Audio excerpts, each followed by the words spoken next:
नगर के एक राजा थे, उनकी बेटी का नाम था वैराग्यवती। उनका नाम वैराग्यवती इसलिए पड़ा कि जब से उन्होंने बोलना सीखा तब से वैराग्य की बातें ही कहीं, इसलिए उनका नाम वैराग्यवती पड़ गया। सब लोग इधर देखिए, सावधानी से सुनिए सब लोग। यहां जितने भैया खड़े हैं मंच के आसपास, हाँ माता जी को करके फिर विराज जाओ सब। वैराग्यवती नाम की एक राजकुमारी थी, राजकन्या थी, लेकिन पता नहीं कैसे कौन से जन्म का उनका पुण्य था कि जन्म से जब से बोलना प्रारंभ किया तो वैराग्य की ही बातें मुख से निकलती थी। दुनिया के लोग सुंदर पुष्पों को देख के कहते कितना सुंदर है, कितना सुंदर है, कितनी इसकी सुगंधी देखो, इसका रंग देखो, इस पुष्प की कोमलता देखो।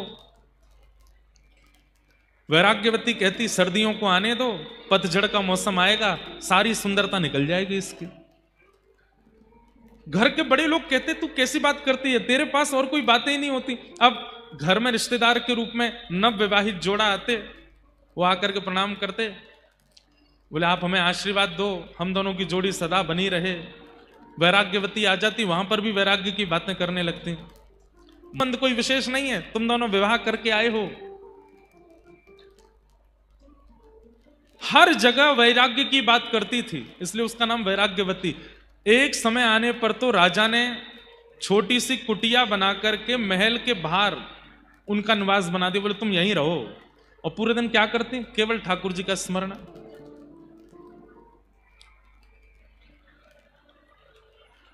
वैराग्यवती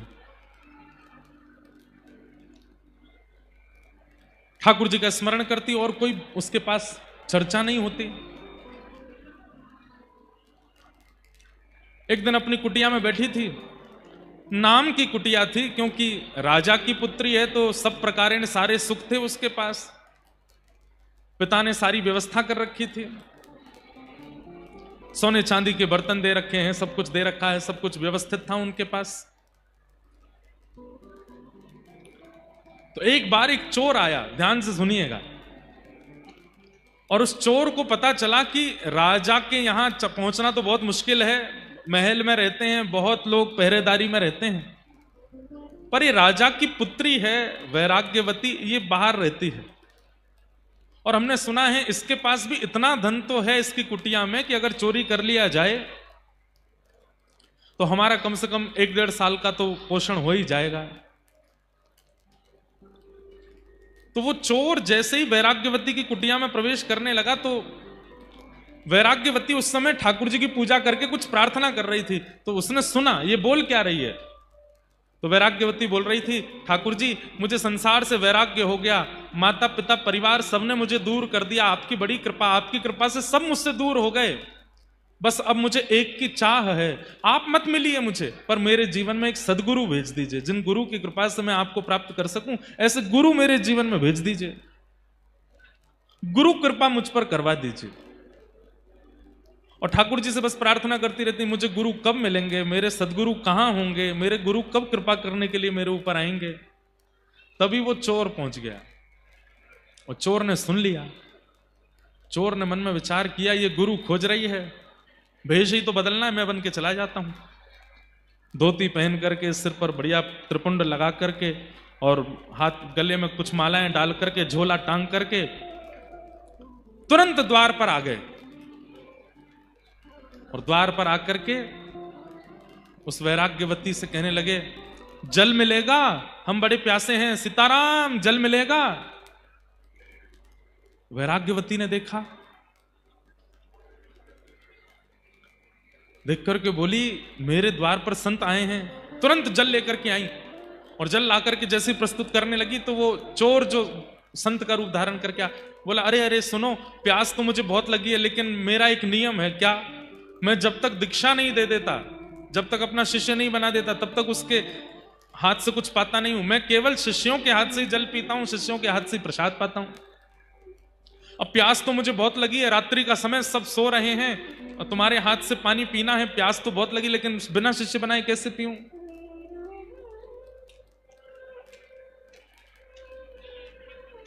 वैराग्यवती बोली, आप प्यासे रहेंगे ये मुझे स्वीकार नहीं, और मैं तो अभी ठाकुर जी से कह ही रही थी कि मुझे गुरु दे दीजिए, और उसी समय आपका आना हुआ है, तो निश्चित है कि आपको ठाकुर जी ने ही भेजा होगा मेरे गुरु रूप में आने के लिए।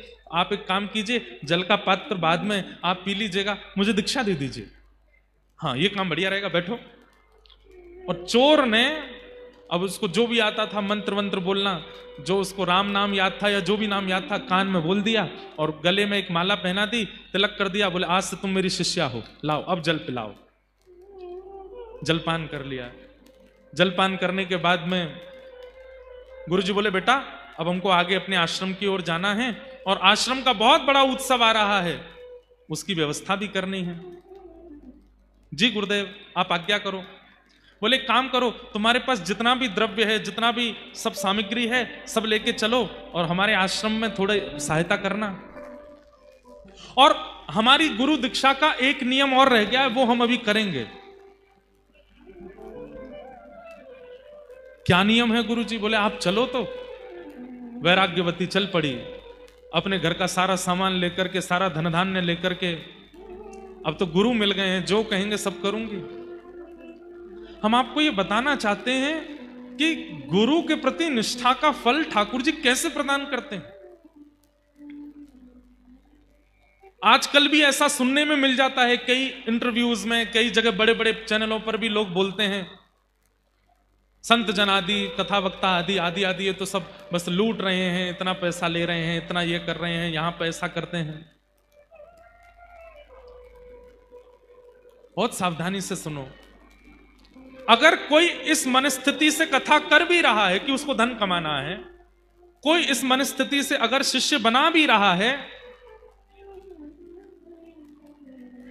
तो भी शिष्य की दृष्टि कैसी होनी चाहिए ये सुनिए। उनको दंड नहीं मिलेगा ऐसा नहीं है। जो इस प्रकार लोगों का सिंचन करते हैं और केवल धन को प्रधानता देकर के सारी क्रियाएं करते हैं और रूप बनाते हैं वैष्णव का, ठाकुर जी कह रहे हैं वो बचने वाले नहीं है। उनको दंड यम नहीं देंगे, उनको दंड यमदूत नहीं देंगे, उनको दंड कोई और नहीं देगा, उनको मैं दंड देता हूं। और एक बात याद रखिएगा, क्लास टीचर डांट दे ठीक है, मॉनिटर डांट दे ठीक है, कोऑर्डिनेटर डांट दे ठीक है, प्रिंसिपल के पास अगर बात पहुंच गई तो फिर डांट कुछ ज्यादा ही सीधे रिस्ट्रिक्शन ही होता है फिर स्कूल में।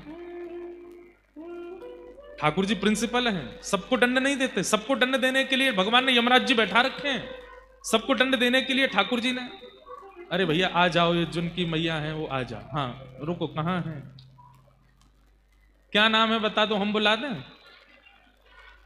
अच्छा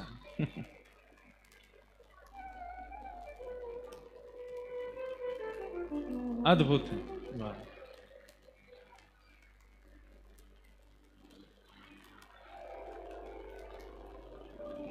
जय। तो वैराग्यवती, बचपन से ही वैराग्य आ चुका है सब चीजों से, ऐसी राजकन्या वैराग्यवती। कहां तक कहें, राजा ने भी अपने घर से बाहर एक कुटिया बना करके दे दी, वहां रहती है, क्योंकि घर में जो भी आता है सबको वैराग्य का ही ज्ञान देती है। आज गुरु की कामना कर रही थी तो एक चोर गुरु का रूप धारण करके आ गया और कहा कि मैं जल तो तभी पीऊंगा जब दीक्षा लोगी। तो दीक्षा ले ली। दीक्षा लेने के बाद में उस चोर ने कहा कि हमारे शिष्यत्व बनाने की एक विधि जो है वो जंगल में होगी, हमारे साथ चलो। तो राजकन्या वैराग्यवती गुरुदेव के चरणों में सब कुछ अर्पित करने के लिए जितना सोना चांदी, जितना धन धान्य उनके पास था, सब इकट्ठा करके अपने साथ अपने गुरुदेव के साथ जा रही है। बीच घनघोर जंगल में जाकर के उस चोर ने विचार किया, यहां राजा की सेना मुझे नहीं ढूंढ पाएगी और मैं यहां इसके पास जितना धन है सब चुरा करके यहां से भाग जाता हूं। पर यह भी एक तरीके से भागूंगा, कैसे? वैराग्यवती से कहा, वैराग्यवती इधर आओ। जी गुरुदेव आज्ञा करो। ये जितनी पोटली सामान सोना चांदी सब नीचे रख दो। रख दिया गुरुदेव, आज्ञा करो। पेड़ के पास खड़ी हो जाओ। पेड़ के पास खड़ी हो गई। एक बड़ी रस्सी लेकर के आए वो चोर और उस रस्सी से वैराग्यवती को बांध दिया और कहा, अब तुम्हारी असली दीक्षा हो रही है। क्या करना होगा गुरुदेव? बोले जब तक मैं लौट करके ना आऊं तब तक तुमको यहीं बंधे रहना पड़ेगा, और तुम अगर यहीं बंधी रही तो तुम्हारी दीक्षा पूर्ण होगी। फिर तुम जो चाहोगी, जिस ठाकुर का दर्शन, जिस भाव का दर्शन, जिस लोक की प्राप्ति, वो सब तुमको मैं गुरु कृपा से तुमको प्रदान करूंगा। बस याद रहे जब तक मैं आऊं ना यहीं बंधी रहना। वैराग्यवती बोली गुरुदेव आप चिंता मत करो, मेरी निष्ठा है आपके चरणों में। बंध गई वहीं पर। वो चोर गुरु जो बने थे, सारा धन धान्य लेकर के, सोना चांदी आदि सब चुरा करके वहां से और निकलते बने। अपनी पोशाक वोशाक सब उतार के फेंक दी, खूब नाचने लगे। बोले अब तो आनंद आ गया, 1-2 साल की भरपाई हो गई, इतना सोना चांदी मिल गया, गुरु बन करके किसी को ठग लिया, अब आनंद आएगा। और वैराग्यवती तो वहीं खड़ी है और बार बार उस चोर के चरणों का ही स्मरण कर रही है। कैसे युगल चरण है मेरे गुरुदेव के, कैसे सुंदर स्वरूप है मेरे गुरुदेव के, मेरे गुरुदेव कितने कृपालु हैं। यहां राज्य में हल्ला हो गया कि वैराग्यवती अपने भवन में नहीं है और सारे उसके गहने और जितने भी सोने चांदी आदि थे वो सब भी वहां से कोई ले जा चुका है। राजा ने अपनी सेना लगा दी चारों दिशाओं में, मेरी पुत्री को ढूंढो, कहां है। ढूंढते ढूंढते 3 दिन लगे। 3 दिन बाद घनघोर जंगल में वैराग्यवती मिली। एक पेड़ से बंधी हुई खड़ी है, मुख पर प्रसन्नता है, अपने गुरुदेव का स्मरण कर रही है। तभी सैनिकों ने जाकर के वैराग्यवती को प्रणाम किया। प्रणाम राजकुमारी, पिताजी महाराज आपको ढूंढ रहे हैं, आप जल्दी चलिए। जैसे ही रस्सी खोलने लगे, खबरदार खोलना नहीं, मेरे गुरुदेव मुझे बांध करके, मेरी दीक्षा चल रही है, जब तक गुरुदेव लौट करके नहीं आएंगे तब तक मुझे यहीं रहना है। सैनिक अब इससे ज्यादा क्या कर सकते हैं, दौड़ करके राजा को जाके बताया उस जंगल में वहां वैराग्यवती बंदी है, बोल रही है कि गुरुदेव बांध के गए हैं, वो जब तक नहीं खोलेंगे तब तक नहीं आऊंगी। राजा, राजमाता, पूरा परिवार गया, सबने जाकर के कहा वैराग्यवती चलो यहां से आगे जाना है घर पर। और कब तक बंदी रहोगी, 3-4 दिन तो तुम्हें हो गए। पिताजी आप तो जानते हैं बचपन से ही मेरा स्वभाव वैराग्य का रहा है, कृपा करके जब तक मेरे गुरुदेव आके ना खोलें तब तक मेरे को स्पर्श मत कीजिएगा। मेरे गुरुदेव ही आकर के रस्सी खोलेंगे तभी मैं यहां से जाऊंगी। राजा बोले तुम्हारे गुरु कौन है, क्या नाम है, कौन से संप्रदाय के हैं, किस शहर में रहते हैं, कहां उनका आश्रम है, कुछ तो बताओ।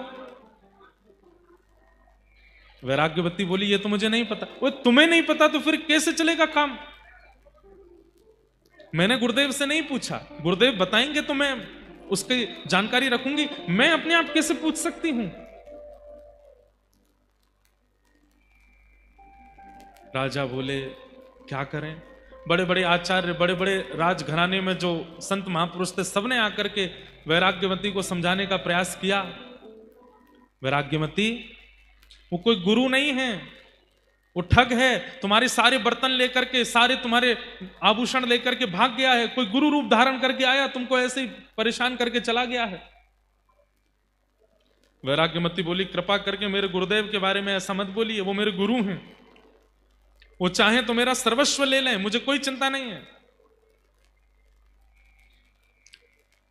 बड़े बड़े संत, बड़े बड़े ऋषि आचार्य आए, लेकिन कोई भी वैराग्यवती को मुक्त नहीं कर पाया। अगर आपने मुझे मुक्त करने का प्रयास किया मैं प्राण त्याग दूंगी अपने। सब चिंता में बैठे। तभी अनेक संतों ने नारद जी का स्मरण किया, वहीं बैठ करके यज्ञ किया, नारद जी का आवाहन करना चाहा कि हे नारद जी आप पधारो।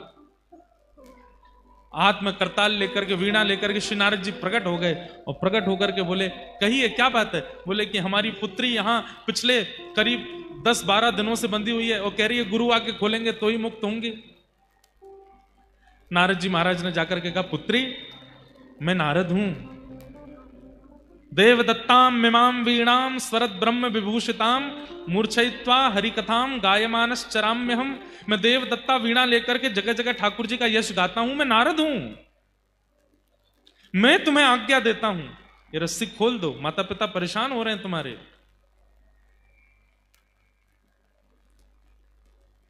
और तुम जिस गुरु के लिए यहां बंधी हुई हो वो गुरु नहीं है, वो कोई और है। वो केवल तुम्हारा धन हरण करने के लिए आए थे। इतने में वेदमती वो वैराग्यमती बोलने लगी, मुझे विश्वास हो गया आप नारद नहीं हो। बोले कि तुम्हें मुझ पे संशय हो रहा है? बोले हाँ, क्योंकि मेरे गुरु की निंदा कर रहे हो मेरे सामने खड़े होके। नारद जी वो नहीं हो सकते जो गुरु निंदा करे, नारद तो वो होते हैं जो गुरु की महिमा बतावे। आप मेरे गुरु की निंदा कर रहे हो, आप नारद नहीं हो सकते। नारद जी हार गए, राजा हार गए, पूरा परिवार हार गया, लेकिन वैराग्यमती ने रस्सी नहीं खोली। अंत तो गत्वा नारद जी ने जाकर के भगवान से कहा, बोले भगवान घनघोर कलयुग आ गया है। बोले क्यों? बोले एक चोर समान गुरु की बात मान करके एक वैराग्यमती नाम की कन्या अपने आप को पेड़ से बांध करके खड़ी है। उसका गुरु कोई संप्रदाय से नहीं है, उसकी गुरु की प्रणाली कोई परंपरा से नहीं है। घनघोर पापी एक चोर जबरदस्ती गुरु दीक्षा देकर के चला गया, और उस वैराग्यमती को देखो बंद करके खड़ी है एक पेड़ से। मेरे गुरु आके खोलेंगे तो ही खुलूंगी। ठाकुर जी बोले हम चलते हैं, हम जाकर के बोलेंगे तो खोलना पड़ेगा। शंख चक्र गदा पद्मधारी श्रीमन नारायण गरुड़ पर विराजमान होकर के आ गए। चारों लोकों से महाराज, चारों ओर से, तीनों लोकों से पुष्प वर्षण होने लगा। ठाकुर जी प्रकट हो गए, वैराग्यमती के नेत्र सजल हो गए, पूरा परिवार धन धन्य हो गया। ठाकुर जी प्रकट हो गए, ठाकुर जी प्रकट हो गए। ठाकुर जी ने प्रकट होकर के वैराग्यमती को देखा, बोले हम तुम्हारी निष्ठा पे बहुत प्रसन्न हैं। ऐसी गुरु निष्ठा, ऐसी गुरु निष्ठा कि तुमने इतने इतने महीनों से अपने आप को पेड़ से बांध करके रखा है। हम तुम्हारी निष्ठा से बड़े प्रसन्न हैं। अब हम आज्ञा करते हैं, तुम ये रस्सी खोल दो, और जिन गुरु का मंत्र लेकर के और जिन गुरु से दीक्षा लेकर के तुम यहां खड़ी हो, वो गुरु नहीं है, वो एक चोर है, वो सामान्य व्यक्ति है, केवल तुमको ठगने के लिए गुरु का रूप धारण करके आया। वैराग्यमती के नेत्र सजल हो गए। ठाकुर जी के चरणों में वहीं से सिर झुका करके प्रणाम करती हुई बोली कि नाथ, पिता ने आकर के रोका, कुल गुरु ने आकर के रोका, नारद जी ने आकर के रोका, सबने एक ही बात कही कि मेरे गुरु चोर हैं, मेरे गुरु गुरु नहीं है, मेरे गुरु ठग हैं। सबने गलत गलत शब्द कहे, पर मैं मानती रही कि मेरे गुरु ही परम सत्य हैं। और आज तो इस बात पर प्रमाण हो गया कि मेरे गुरु सर्वोपरि है। भगवान बोले मैं निंदा कर रहा हूं तो भी तुम मान रही हो सर्वोपरि। वैराग्यमती कहती है, जिन गुरु के जीवन में आते ही कुल गुरु के पास मुझे नहीं जाना पड़ा, वो यहां आ गए, नारद जी यहां आ गए, और अंततोगत्वा ठाकुर जी यहां आ गए। वो गुरु नकली कैसे हो सकते? जिन गुरु की दीक्षा प्रदान करते ही ठाकुर जी को मेरे सामने आना पड़ गया। अरे लोग हजार हजार वर्ष तक तप करते रह जाते हैं, आप उनकी तरफ देखते तक नहीं हो।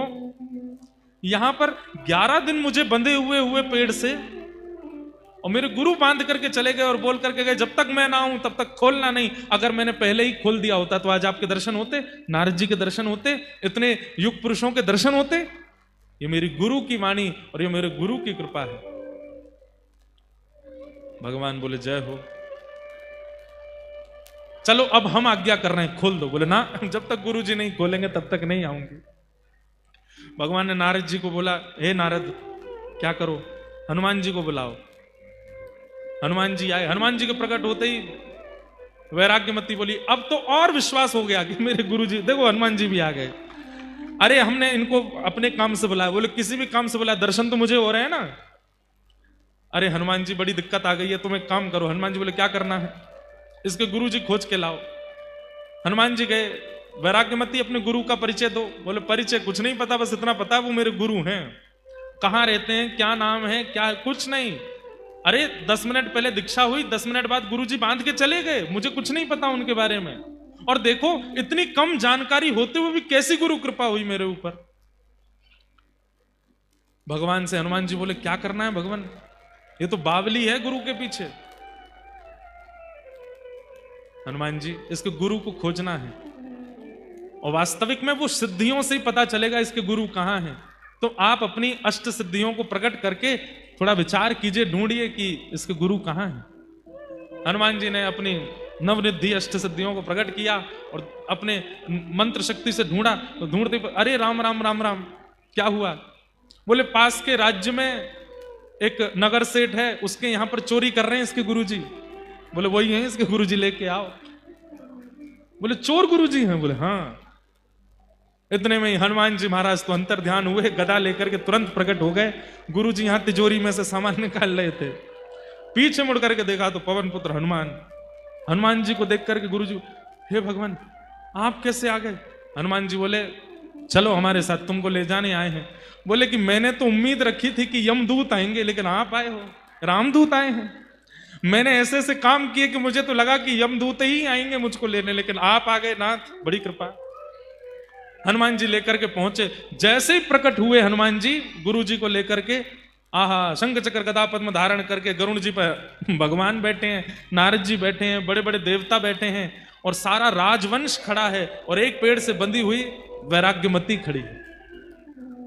सबका दर्शन किया पहले तो चोर गुरु जी ने, सब क्रोध में देख रहे हैं उनको। बारे चोर, गुरु बनकर के ऐसी दीक्षा देकर के गया। जैसे ही वैराग्यमती को देखा, अब चोर बोलता है तू अभी तक बंधी है यहीं पे? वैराग्यमती बोली गुरुदेव आप आज्ञा करके गए थे कि जब तक आप नहीं खोलोगे तब तक मैं यहीं बंधी रहूंगी। भगवान ने कहा सबसे पहले तो इसको मुक्त करो। जाग करके जैसे ही रस्सी खोली, वैराग्यमती ने चरणों में प्रणाम किया, भगवान गुरुदेव आपकी कैसी कृपा, 10 मिनट आपने मुझे दीक्षा प्रदान किया, रस्सी से बांध करके गए, आपकी कृपा से श्री हनुमान जी का दर्शन, नारद जी का दर्शन, पिता महाराज का दर्शन, गुरुदेव का दर्शन, ठाकुर जी का दर्शन हो गया। गुरुदेव आपको वंदन करती हूँ, प्रणाम करती हूँ। भगवान ने हनुमान जी की ओर देखा, नारद जी की ओर देखा। सब साधन मुझे प्राप्त करने के एक तरफ, हनुमान जी देख लीजिए, और गुरु निष्ठा एक तरफ, ये गुरु निष्ठा है। तो हमारी प्रार्थना, ये बात हमने क्यों कही, गुरु को गुरुत्व मत सिखाओ, उनको रहने दो वो जैसे हैं। आप अपने शिष्यत्व में निष्ठा ले आओ। अगर गुरु अपनी पदवी से कभी गिर भी गए होंगे तो आपका शिष्यत्व उनको उठा लेगा, उनको पुनः विराजमान कर देगा। आजकल ऐसा ही होता है, हमारे भारत में कई जगह पर ऐसे ही गुरु प्रकट हो गए हैं। हर कोई दद्दा जी के जैसा स्वरूप का नहीं है।